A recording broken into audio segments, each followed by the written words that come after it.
Being in the middle of a drought like we are, fire control is essential, especially out in the rural areas where the farmers and the ranchers are. A lot of times it takes too long for a fire department to get to them. So most of the farmers and ranchers in this area have taken it upon themselves to set up their own fire control. And we supply trailers to do this with. We also supply skid-mounted tanks, trailer-mounted tanks such as the one behind me, a 1,000-gallon trailer set up to fight fires. It's set up where you can use fire hoses. You can suck water out of ponds or out of tanks to fill the trailer.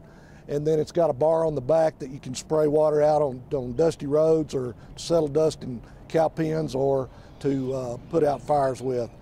And we also have a 500-gallon version of this trailer and a 1,250-gallon version of this trailer.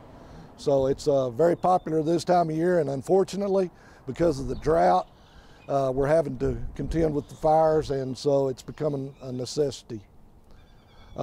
Most of our firefighting equipment is powered by Honda engines. We do offer other Briggs & Strattons and Subarus. We set all of our trailers up to where you can use the pump to load the trailer as well as unload the trailer.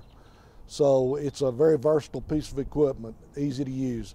Adjustable hitches on all of our trailers, so you can set them for any pickup, any pulling apparatus, and get everything level in the way you want it. All of our trailers are made out of 6-inch channel iron, very durable for the guys that have ranch country.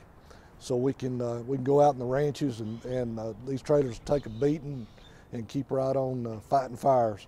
You can also use them to haul water to livestock, water trees, water food crops for deer. It's a very versatile piece of equipment, so you can use it for a lot of different things.